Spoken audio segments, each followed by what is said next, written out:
Hi friends, എല്ലാവർക്കും ഡെസ്നാസ് വേൾഡിലേക്ക് സ്വാഗതം. ഇന്നൊരു താറാവ് റോസ്റ്റ് ആയാലോ?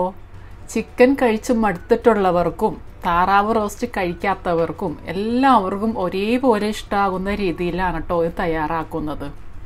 സൂപ്പർ ടേസ്റ്റി ആയിട്ടുള്ള താറാവ് റോസ്റ്റ് തയ്യാറാക്കുന്നതിന് മുമ്പ് ഈ വീഡിയോ ഇഷ്ടമാവുകയാണെങ്കിൽ ലൈക്ക് ചെയ്യാനും ഷെയർ ചെയ്യാനും മറക്കല്ലേ. ഇനി എങ്ങനെ തയ്യാറാക്കാമെന്ന് നമുക്ക് നോക്കിയാലോ. അതിനായിട്ട് ഒരു പാനിലേക്ക് 1.5 ടേബിൾ സ്പൂൺ മല്ലിപ്പൊടി ഞാൻ ആഡ് ചെയ്യുന്നുണ്ട്. ആദ്യം തന്നെ മസാലപ്പൊടിയെല്ലാം ഒന്ന് വറുത്തെടുക്കണം, അതിന് വേണ്ടിയാണ് കേട്ടോ ഇത്. പിന്നെ 1/2 ടേബിൾ സ്പൂൺ മുളക് പൊടി, 1/4 ടീസ്പൂൺ മഞ്ഞൾപ്പൊടി, 1/2 ടീസ്പൂൺ ഗരം മസാല, പിന്നെ 1/2 ടീസ്പൂൺ കുരുമുളക് പൊടിയാണ്. എന്നിട്ട് നന്നായിട്ട് വറുത്തെടുക്കണം കേട്ടോ. ഒരു 2-3 മിനിറ്റ് വറുത്തെടുക്കണം. നന്നായിട്ട് വറുത്ത് കഴിയുമ്പോഴാണ് നമ്മൾ താറാവിൽ ചേർക്കുക. എന്നിട്ട് ഈ മസാലപ്പൊടി നമ്മൾ താറാവിൽ ചേർത്ത് പിടിപ്പിക്കണം. എന്നാലാണ് താറാവിന് നല്ലൊരു ടേസ്റ്റ് ആയിരിക്കും ഇതുപോലെ ചെയ്തിട്ടുണ്ടെങ്കിൽ. ഒരു 3 മിനിറ്റോളം ഞാൻ വറുത്തിട്ടുണ്ട് ഈ മസാലപ്പൊടി. പിന്നെ 1 കിലോ താറാവാണ് എടുത്തിട്ടുള്ളത് കേട്ടോ. നല്ല ഫ്രഷ് ആയിട്ടുള്ള താറാവാണ്. ഈ താറാവ് വേവുന്നതിന് വേണ്ടിയിട്ട് 1 മണിക്കൂർ വേണ്ടി വരും. അതുകൊണ്ട് ഞാൻ പ്രഷർ കുക്കറിലാണ് ചെയ്യുന്നത്. ഇപ്പം നമ്മൾ വറുത്തെടുത്ത മസാലപ്പൊടി എല്ലാം ഈ താറാവിലേക്ക് ഇട്ടു. പിന്നെ 2 ചെറിയ ബേ ലീഫും കൂടി ആഡ് ചെയ്യുന്നുണ്ട്. പിന്നെ ഉപ്പിൻ്റെ കല്ലാണ് ഞാൻ ചേർക്കുന്നത്. 2 ടീസ്പൂൺ ഇടുന്നുണ്ട്. നിങ്ങളുടെ ടേസ്റ്റ് അനുസരിച്ച് ഉപ്പിടാം കേട്ടോ. എന്നിട്ട് നന്നായിട്ട് മിക്സ് ചെയ്ത് യോജിപ്പിക്കാം. നന്നായിട്ട് മിക്സ് ചെയ്തിട്ടുണ്ട്.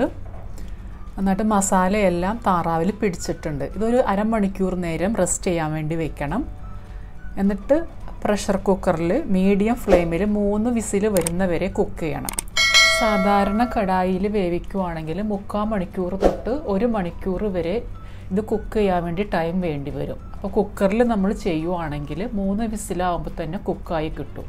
താറാവ് കുക്കാവുന്ന സമയത്ത് വേറൊരു കടായിലേക്ക് ഞാൻ വെളിച്ചെണ്ണ ആഡ് ചെയ്യുന്നുണ്ട്. വെളിച്ചെണ്ണയിലാണ് ഞാൻ ചെയ്യുന്നത് കേട്ടോ.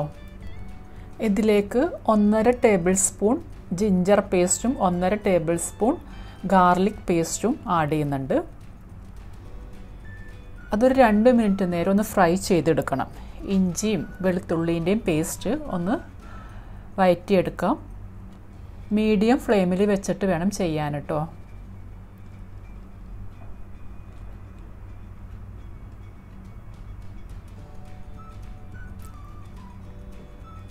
രണ്ട് 3 മിനിറ്റ് കഴിയുമ്പോൾ ചെറിയ ഉള്ളിയാണ് ഞാൻ എടുത്തിട്ടുള്ളത്. ഇത് ചെറുതായി കട്ട് ചെയ്തതാണ്. അതും കൂടി ആഡ് ചെയ്തിട്ടൊന്ന് വഴറ്റിയെടുക്കണം. ഒന്ന് 2-3 മിനിറ്റ് വരെ ഇത് വഴറ്റണം. ഉള്ളിൻ്റെ കളറൊന്ന് കുറച്ച് മാറുന്നത് വരെ ഉള്ളി വഴറ്റണം കേട്ടോ. അതിനുശേഷം 2 വലിയ സവാള ഞാൻ എടുത്തിട്ടുണ്ട്. അത് കട്ട് ചെയ്തതും കൂടി ആഡ് ചെയ്യാം.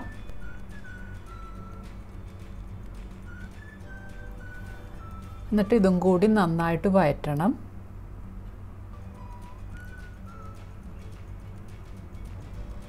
കറിക്ക് ടേസ്റ്റ് അധികം കിട്ടണമെങ്കിൽ സവാളയും ഉള്ളിയൊക്കെ നന്നായിട്ട് തന്നെ വഴറ്റിയെടുക്കണം. എന്നാലാണ് ഈ റോസ്റ്റിന് നല്ല ടേസ്റ്റ് ഉണ്ടാവുള്ളൂ കേട്ടോ. നമ്മൾ ചിക്കൻ കറി ഉണ്ടാക്കുമ്പോഴും ഇതുപോലെ തന്നെ നന്നായിട്ട് തന്നെ വഴറ്റിയിട്ട് ചെയ്ത് നോക്കൂ, നല്ലൊരു ടേസ്റ്റ് ആയിരിക്കും.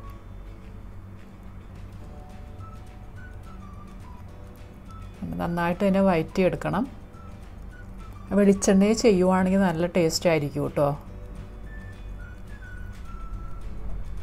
ചെറിയ ഉള്ളിയും സവാളയും ഇഞ്ചിയും വെളുത്തുള്ളിയും എല്ലാം നന്നായിട്ട് തന്നെ വഴറ്റിയെടുക്കണം കേട്ടോ. ഇപ്പോൾ നന്നായിട്ട് തന്നെ വഴറ്റിയിട്ടുണ്ട്. ഈ സമയത്ത് 1/2 ടേബിൾ സ്പൂൺ മല്ലിപ്പൊടി, 1/4 ടീസ്പൂൺ മഞ്ഞൾപ്പൊടി, പിന്നെ ഗരം മസാലപ്പൊടി ഒരു 1/2 ടീസ്പൂണും കൂടി ആഡ് ചെയ്തു. എന്നിട്ട് അതും ഇതുപോലെ തന്നെ നന്നായിട്ട് വറുത്തെടുക്കണം. ആ വെളിച്ചെണ്ണയിലിട്ടിട്ട് നന്നായിട്ട് വറുത്തിട്ടുണ്ടെങ്കിലാണ് ടേസ്റ്റ് ഉണ്ടാവുള്ളൂ കേട്ടോ. 2 മിനിറ്റ് നേരം ഈ മസാലപ്പൊടി എല്ലാം കൂടി ഈ സവാളയിലും ഉള്ളിയിലും ഇട്ടിട്ട് ഒന്നുകൂടി നന്നായിട്ട് തന്നെ വറുത്തെടുക്കണം കേട്ടോ. അതിനെ പച്ചച്ചുവ മാറുന്നത് വരെ വറുത്തെടുക്കണം. നന്നായിട്ട് ഇപ്പോൾ വറുത്തിട്ടുണ്ട്. പിന്നെ ഇതിലേക്ക് ഒരു തക്കാളി ആഡ് ചെയ്യണം.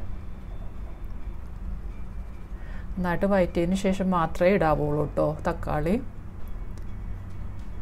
ഒരു തക്കാളി ചെറിയ പീസായി കട്ട് ചെയ്തത് അതും കൂടി ആഡ് ചെയ്യാം.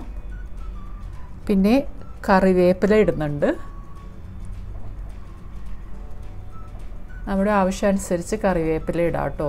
കറിവേപ്പിലേൻ്റെ ഒരു മണവും എല്ലാം കൂടി ആകുമ്പോൾ നല്ലൊരു മണവും ആയിരിക്കും, നല്ലൊരു ടേസ്റ്റും ആയിരിക്കും കേട്ടോ ഇത് ഉണ്ടാക്കി കഴിയുമ്പോൾ.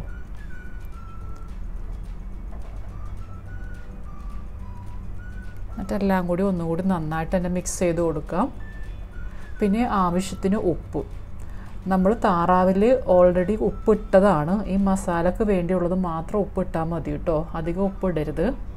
എന്നിട്ടെല്ലാം നന്നായിട്ട് മിക്സ് ചെയ്തതിന് ശേഷം അടച്ചു വെച്ചിട്ട് ഒരു 3-4 മിനിറ്റ് ഒന്ന് കുക്ക് ചെയ്യണം. ആ തക്കാളിയും സവാളയും എല്ലാം നന്നായിട്ട് ഉടഞ്ഞു വരണം.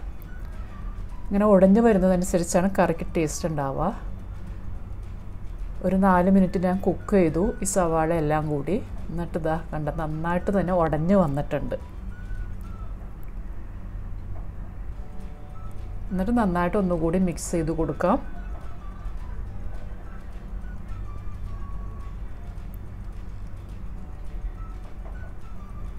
എന്നിട്ട് ഇതിലേക്ക് നമ്മൾ താറാവ് കുക്ക് ചെയ്ത് വെച്ചിട്ടുണ്ടല്ലോ, അതും കൂടി ഇതിലേക്ക് ആഡ് ചെയ്യണം. 3 വിസിൽ മീഡിയം ഫ്ലെയിമിൽ വരുന്നത് വരെയാണ് താറാവ് കുക്ക് ചെയ്യേണ്ടത്. താറാവ് നന്നായിട്ട് കുക്കായിട്ടുണ്ട്.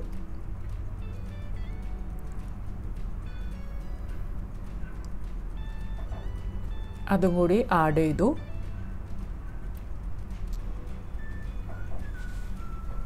എന്നിട്ട് ഈ പ്രഷർ കുക്കറിലേക്ക് ഒരു 1/2 കപ്പ് വെള്ളവും കൂടി ചേർത്തിട്ട് അതും കൂടി ഈ താറാവ് കറിയിലേക്ക് ആഡ് ചെയ്തിട്ടുണ്ട്. എന്നിട്ട് നന്നായിട്ട് മിക്സ് ചെയ്ത് കൊടുക്കാം. ഇത് കറി പോലെയല്ല കേട്ടോ ആക്കുന്നത്, ഒരു റോസ്റ്റായിട്ടാണ്. കുറച്ച് കറിവേപ്പിലയും കൂടി ആഡ് ചെയ്യാം. എന്നിട്ട് നന്നായിട്ട് മിക്സ് ചെയ്ത് കൊടുക്കാം കേട്ടോ.